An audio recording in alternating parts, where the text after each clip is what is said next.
Hey, y'all, welcome back to the Late Night Vision Show. This is episode number 231, and I am one of your co-hosts, Jason Robertson, the owner of Outdoor Legacy. And as always, I've got my co-host, the Late Night Vision Show executive producer, a title that is made up, the latest and the greatest salesman at Outdoor Legacy, Mr. Hans, East Texas. What is going on tonight? Well, I want to put some rumors to bed. The streak did not get ruined last week. Somebody screwed up and put some wrong video, mixed in some wrong thermal video with our review of the Axion 2 XG35 last week. And so we didn't miss the show last week. It was just released a little bit later. And that person that screwed up would be me. I screwed that up. The executive producer. I screwed that up. We had some other video that you were sending a bunch of video and a couple clips of the wrong optic got squeezed in there somehow. And thankfully, Colonel Chester Cup, our friendly pro staffer and review writer, caught it. And he caught it very early, so we got it taken down and re-put back up. We had some people ask, no, we did not miss last week. Episode 230 did go up on Thursday, just a little bit later than normal. Well, it actually went up right on time and then got taken down about 2 or 3 hours later when we realized that when Chester goes, hey, I think you got some wrong video in here. Exactly. And so we took it down. Yeah, then Hans had to re-edit. You're getting too many. You're getting too many good videos out of that's right now. I've got a few hogs right now. Yeah. So, and guys, if you wonder what he's talking about, our streak, if you're new to the show, this is our 231st episode, which means we've gone 231 weeks in a row. We've never missed an episode for however many weeks and years and months that is, but 231 in a row. We're very thankful for that. We all know one day that streak will come to an end some way, but we're still chugging along every week. And we're glad that you're here this week. And I just think of all the things that we've battled through, with COVID, coronavirus, all of us having it. I had poison ivy. I had poison ivy from head to toe. Made it through that. Yeah. Messed up eyes. Poisonous spider bites. I mean, most of the bad things have happened to me, but we've made it through all that, and we're just kind of patting ourselves on the back because it is an accomplishment. We don't anticipate that streak coming to the end anytime soon, but good Lord willing, that streak will go on for a very, very long time. But yes, if you are, before we get into it, if you're interested in purchasing a night vision or thermal optic, give us a call. You can talk to me. You can talk to Jason.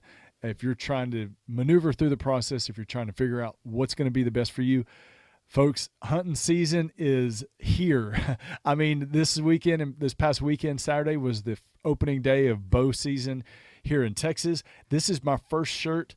Or first episode with the sweatshirt on this season.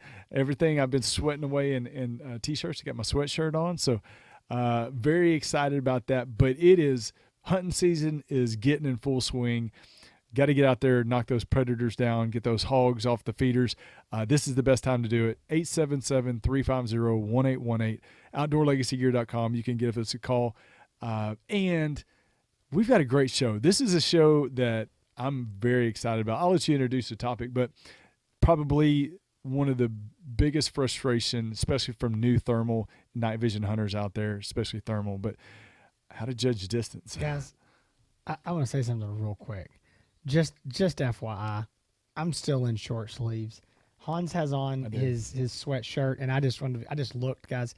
It's 79 degrees. Okay, so we do get excited in Texas when you get a little nip in the air. It was in the 50s this morning, high 50s, so it does feel good. But I just want to be clear, it's going to be 85 today. Yeah. But that's cause for celebration in October in Texas. Yeah. All right, this show, it is an interesting topic. It's something that we get asked about a lot from obviously guys who are new to night hunting, but even seasoned veterans who have been hunting for a couple years or several years, and that is, how do you judge distance at night? And Hans and I have talked about a little bit of this on the show before. We've had some discussions. We've probably said everything we're going to say in this show previously, maybe multiple times, but we've never put it all together. We've talked about laser range finders, Right. and do you need one? Do you not? But I don't think that we've ever done this exact show. And guys, if we have, and you find it, from 30 episodes Oh, ago, yeah. you can remind us. Sometimes we they forget. they run together, but it's worth revisiting, even if we have, because this is a very, very common frustration amongst night hunters, is judging distance. And I'm gonna let Hans kind of start this thing off, but I want to mention this. So if you're new to this, maybe you don't even have a thermal optic yet. At night vision, I'm going to say this: night vision's not quite as bad. Right. It can be an issue, but with night vision, you're looking at just a digital night vision, a black and white video image. You have a little more depth of field, I believe, with that. You just, I think you can get a little better sense of how far something is. But a lot of this is going to apply to that too. Right. What happens at night is, you may think you're the greatest judge of distance during the day, and you may well be, but you have the benefit of both eyes, and you have a peripheral view. And through our lives of growing up, from infants all the way up, beginning to walk, and again, as we get older, our eyes teach our brain, what's going on, how far. We start judging how far things away. That wall over there is 10 foot. You're not about to run into it. And again, as we become hunters and we get out in the field, we start looking at an animal, and we figure out how far it is. Maybe we know how far that tree is, or we've got a laser rangefinder for the daytime, whatever. And we start building these memories up. And again, what we have is this peripheral vision that we can see. Like, I'm holding my hands out here and I can still see them. And it gives us such a wide field of view. We bring in so much information that it helps us judge how far things are away.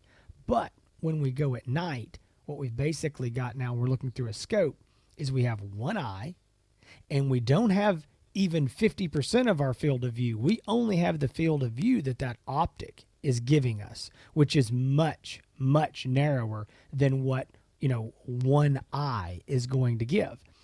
And then you also you lose, looking at this video image, again, that depth of field. You just don't know how far things are, and it's hard to get a grasp on it. And so that's what makes this really, really hard. Now, there's some guys that are like, man, I've been hunting my whole life. I can judge a deer out there. I can tell you if he's 200, 300, 400 yards. That's true. But I'm telling you, when you look through a night optic, especially a thermal, it gets much, much more difficult. And so it's something a lot of guys don't think about, until they start doing it. That's when we get the phone calls. Yep. Guys, what do I do? I don't know if that animal is 200 or 350 yards. So again, anyway, that's what we're going to talk about on this show, and tell you kind of how we do it and what some of your options are. So when people call and they say, does it get better? Do you get better at judging distance? Is it something that you can perfect? Just kind of wanting to know, is there a light at the end of the tunnel with getting better at, knowing exactly how far the target is away? I would say yes and no. I think that you can get better, and then the steps that we have, I think, will make you a little bit better and help you prepare. But I struggle at times. I mean, in the situations where you will struggle, no matter how often or how much you've done this, really, if you're hunting new properties all the time, in properties that you don't have the advantage of checking out during the day, that can be a challenge. Also, if you are hunting in areas that are, you can see 1,000 yards in all directions, and there's no really good reference points like trees or anything like that, that can also continue to be a challenge for you. But you can get better at it, and I think these steps that we're going to be talking about today are really going to get you closer to that. Now, number one, I have on the list, and I did come up with this list. Jason came up with a couple, and I came up with a couple. But the first one that I came up with that I thought is one of the most important: be familiar with your hunting ground, preferably during the day. Go out, scope it out. If you can, get on Google Earth and check out reference points, different hunting spots that you may set up, bait piles.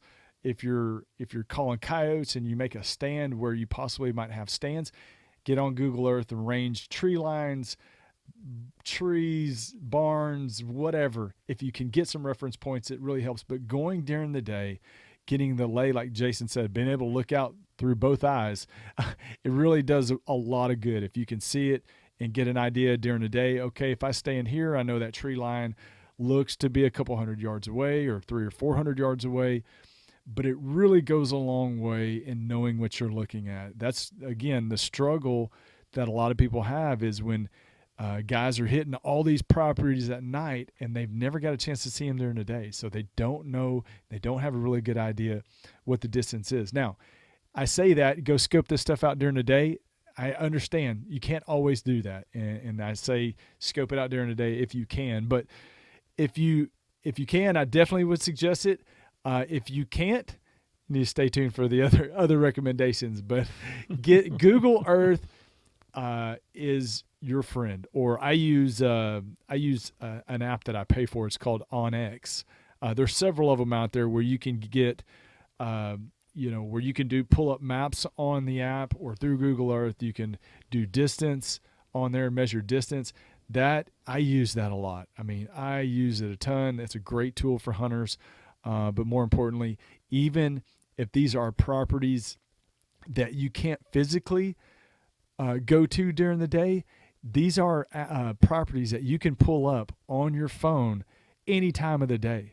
And if you know I'm going to this area and I'm hunting with my buddy and this is the first time I've ever been there, pull it up on your phone.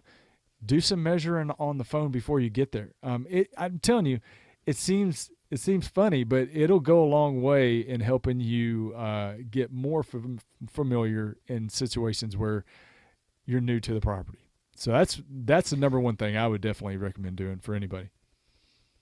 Well, I think I totally agree. Something there, I think he's making a point. It keeps talking about Google Earth or going out there during the day. To dig one step deeper into that, you're just trying to get one reference point. Mm-hmm. You know, when I just kind of explained there in the intro about you just don't know, if you can get your bearings, if you can say that tree is 100 yards or that wood line is 500 yards or, you get some bearing, mm-hmm. then it's going to help you make those other judgments. It doesn't mean that you have to know this tree is 100, this tree is 200, this fence line is 250. It's not that, but it's if you can figure out your bearings of where you're at in the world on that field, then absolutely, I mean, Hans is right. It's going to help you a lot. Absolutely. And I'm going to talk about a little bit more of that in a minute. But something that I wanted to talk about was, I'm going to put two things into one. One we get asked about a lot is the steadiometric rangefinders. Now, these are in a lot of thermal optics. This is, and people get confused because they'll see this listed in the specs and they'll say, this has a laser rangefinder. Or it's got a rangefinder. Well, it doesn't have a laser rangefinder if it says steadiometric. Right. It will have, it's a rangefinder. but I'm just going to tell you guys, do not plan on using this. And let me explain. Nobody that I know uses never heard of this. I would say no, you're not going to. So here's what it is. You have two horizontal lines in the scope. Okay, and what you're supposed to do is you're supposed to put. And you can move them with, the buttons on the scope. You're supposed to put the top line on the animal's head, the bottom line on the animal's feet. All right. And then you have to choose what kind of animal it is. Different scopes have different options. So like some of the scopes, you can choose whether it's a rabbit, a hog, or an elk. Mm-hmm. Some have got a hog, a deer, a coyote, or a bear. Okay, so there's just some different things. Yeah. And so, again, you're going to choose the correct animal for what you're looking at, put the bottom line on its feet, the top line on its head, and it's going to give you an approximate range based on that animal. Well, let me tell you why it doesn't work well. It doesn't work well for a couple reasons. Number one, my question is, let's say that we're hogs, because that's a likely thing. I need to know how far this hog is. Well, when they calibrated this thing in this factory and they put this, the little hog there, how big was that hog that they were judging that on? Was that a 300-pound boar?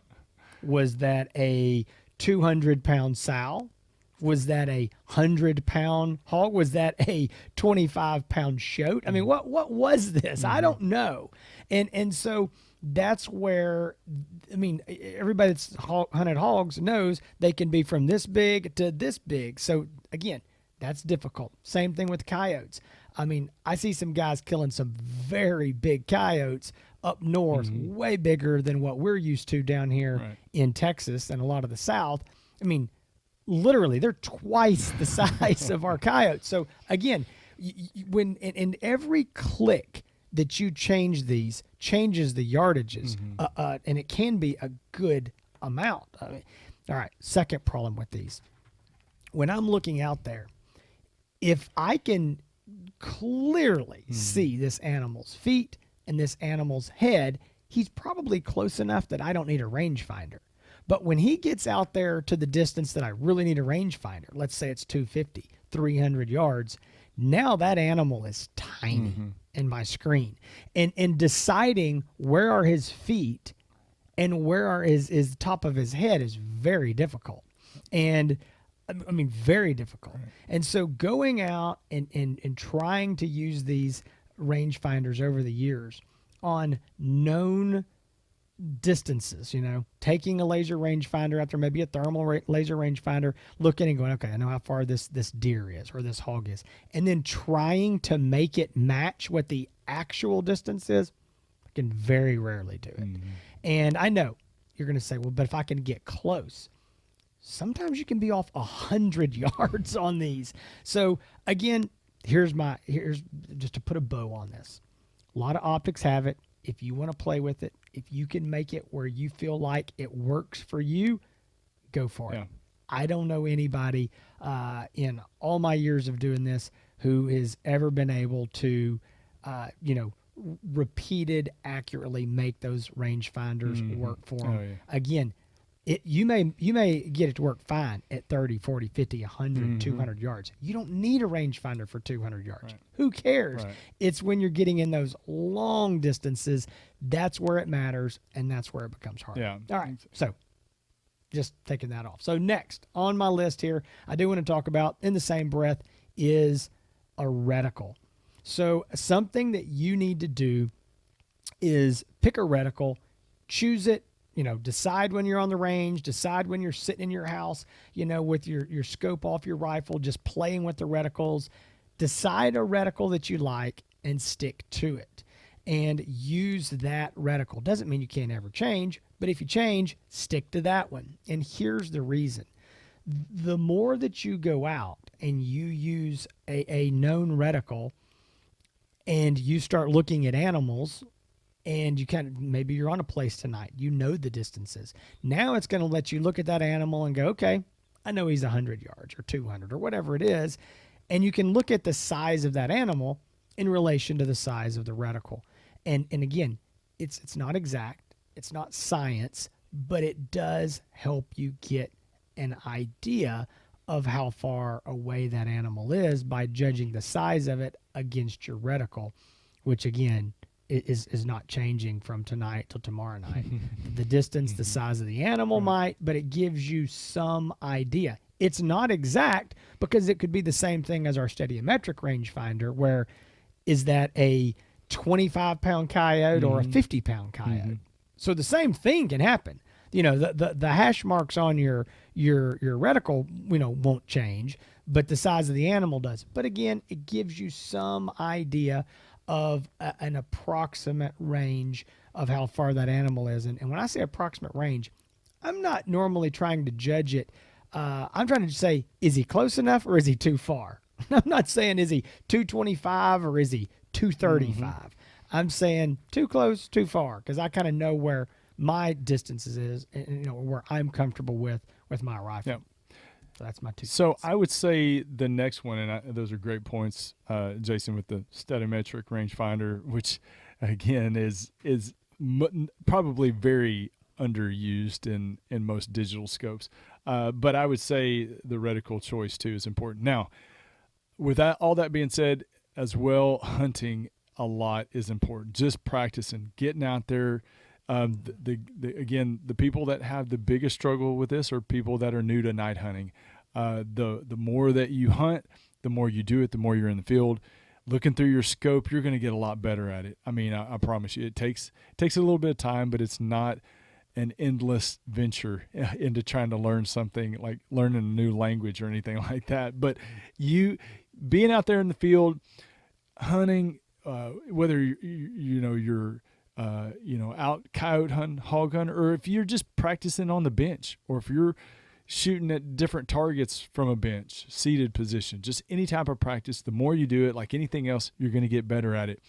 But you still, again, I like to open the show with, or open this segment with, there are situations and conditions that you might struggle with judging distance, like we talked about. But again, if you have more experience behind you, more experience with your scope, you're going to get better at it. And that's why when people call and they say, does it get better? And I say, yeah, it definitely gets better.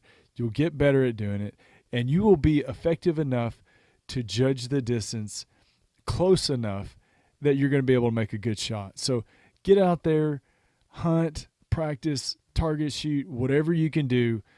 Just get more and more familiar with your scope, your reticles, and you're going to get much, much better than you are on day one. I promise you that. Okay, so I'm gonna again segue into what Hans has got here into my next point, and I think it's really gonna segue well because he's saying, hey, you just got to get out there and you just got to do it. I agree, but there's one thing, and this is guys, you've got to think about this. You can do something 1,000 times mindlessly, and you don't even know that you did it. Right. So I can walk into my closet and I can flip the light switch on, and I don't even know that I did. I didn't think about it. I just did it. I walked out. I flipped it off. And then you could come say, hey, 5 minutes ago, did you turn the light on in your closet or not? And I go, well, I don't know. Probably. I went in my closet. Well, it's because I was just on autopilot. Mm-hmm. Same thing. A lot of guys go out, they go hunting, they see the animal. I don't know how far he is. I shoot him or whatever, but it's all autopilot. Mm-hmm. So if I have to put this into 2 words, it's be intentional. And what I mean by that is you need to want to learn and you need to intentionally try to learn. Learning something just accidentally is different than saying, hey, you know what? Tonight I'm going to go out and I'm going to play with this scope. And I might not even shoot anything. Even if it comes out, I'm going to be more concerned with trying to get an idea of how far these animals are. Maybe that means I'm going to go out on this place that I know I've ranged it during the day.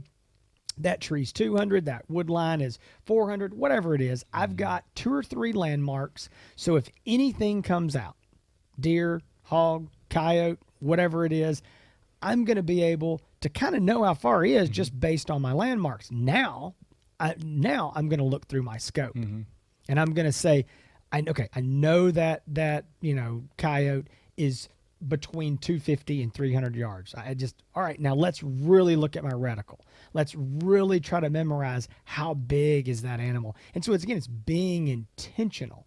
It's not just, oh yeah, okay, let's shoot him. Let's go to the next one. How far? So you know what I'm getting at, guys? It's really if you want to learn it, it's going to take some trying, and I promise you, it does get better if you intentionally try to learn. Now, where the difficulty comes, like I said, is if you're on autopilot and you see the animal, the coyote, the hog, and the adrenaline spikes, and oh my gosh, I got to shoot him! I can't wait to shoot him! He's going to get away. You're not learning anything.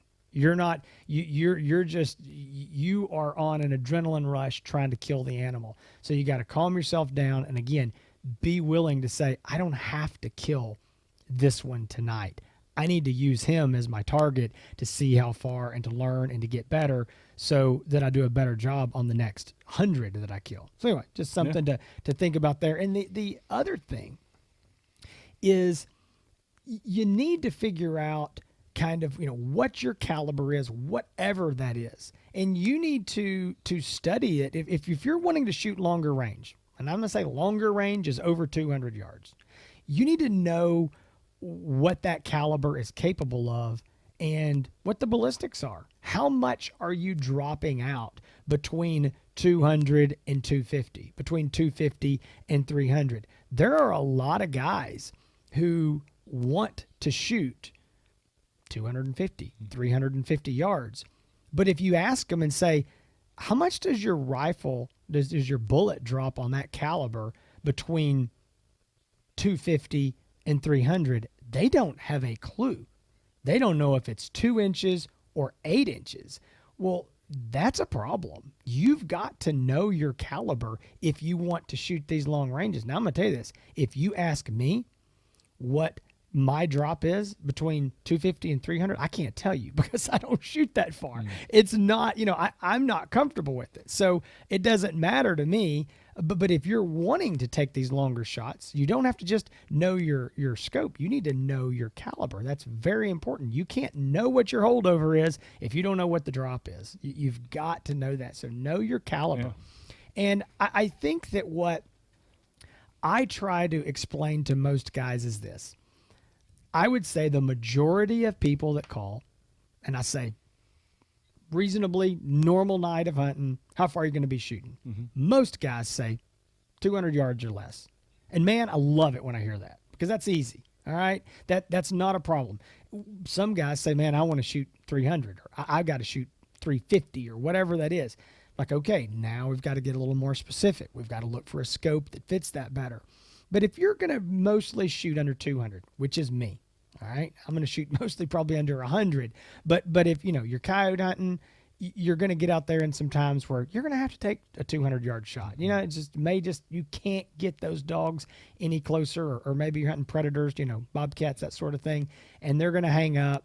And a 200-yard shot is a reasonable shot to make at night with practice, and you can do that. So with that said, if that's really where you're going to be shooting, then this is going to be easy. Mm-hmm. You are going to be able to get a feel. Most people can very quickly, again, being intentional, get a feel and say, I don't know if this is 75 or it's 125. I don't know if this is 125 or it's 155, but I don't care because I'm going to put it on him and I'm going to pull the trigger and he's going to die. Right. It is a point blank range. And so when you can get a pretty good idea of what's 200 yards and less. And here's the thing. Again, you got to know your caliber, but most common calibers, if you judge that animal to be 175 in your mind, but he's really 225, you still killed him. Mm-hmm. If you judge him to be 225 and he's 175, you still killed him. Now, the higher or the further up you go, I should say, the further out there, 250, 300, that margin of error becomes slimmer and slimmer and slimmer. You can't be wrong by 50 yards and still, you may miss him completely or at least not make a lethal shot. So, again, know your caliber. And if you're hunting mostly under, I'm just going to say 2 to 225, maybe 250 yards, and that's where, or at least that's where you're intending to shoot, I believe you can get a feel for that. And then I would say, don't worry about if that animal is 125 or he's 150. It doesn't matter. You are not going to change. You are not on a bench shooting at a orange dime on a piece of paper. You don't have that orange dime size target to aim at. So let's say you go, well, yeah, but I've got a 1/4 inch of drop. You're aiming at a target that's this big. You don't have that exact 1/4 inch, especially with thermals. You can't zoom in that close. So it's not, like in deer hunting, they say pick a hair. Yeah. Well, that's because you've zoomed way in and tight, and you don't have that option with night hunting. So again, I guess to kind of wrap that, obviously it's be intentional, work at it if that's what you want to do. If you're going to keep your shots again under that 250, I think you're going to get just fine at it. When you go out and you practice, you're going to be able to say, all right, I've got a pretty good idea, and I think he's closer to 225. So you know what? I'm going to aim an inch high. Yeah. Maybe I'm wrong. Maybe he's 175. I'm still in the kill zone. I'm still in a spot the size of a tennis ball. I'm good to go. He's dead. So that's my 2 cents. Yeah, good points. So with all the points that we made, that doesn't mean we're trying to talk you out of buying a scope with a laser rangefinder. Not at all.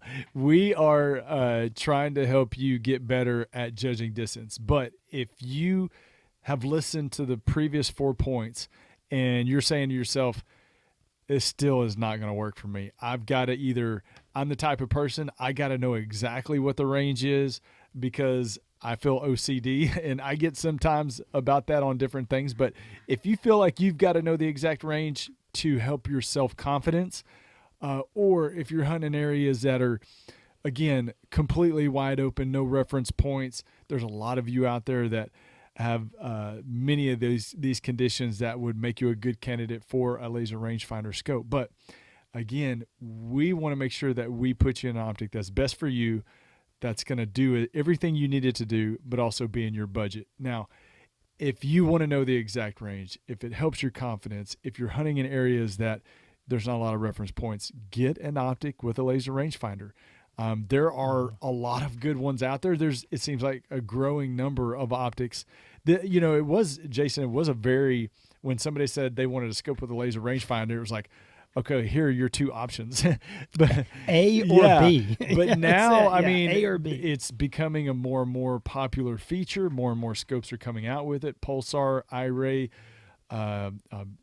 AGM has the Varmint, Bearing Optics is coming out with something. So obviously Envision with the XRF, the top, top of the line.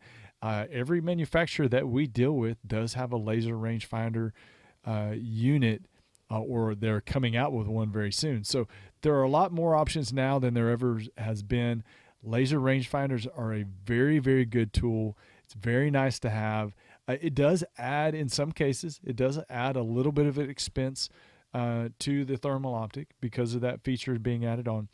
And it does narrow the search down a little bit. Like I said, not as much as it used to, but it does limit the options a little bit more than if you're just looking for any thermal scope without a laser rangefinder. So, but again, we're not trying to talk you out of buying a scope with a laser rangefinder, but we want to help you get better and I'm going to tell you, even with people that buy a scope with a laser rangefinder, most of the time they are not actively ranging targets in the heat of the moment, meaning a lot of times they're not ranging a coyote as it's running in. It's very tough to do on a moving target, and you're trying to do a lot of other things like work a collar, get positioned right. I mean, other than trying to range.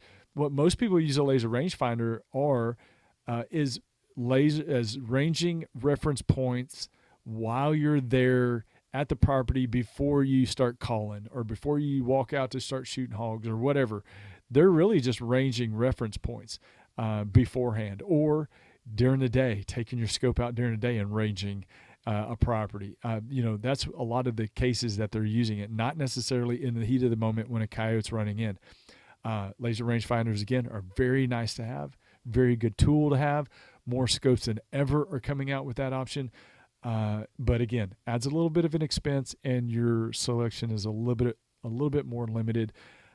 And if you want to talk about scopes that have laser rangefinders, if you want to get better at doing this, and you want to have a scope that has that tool in it, maybe just to begin with, just because you're new and it'll make you feel more, make you feel better, call and talk to me and Jason.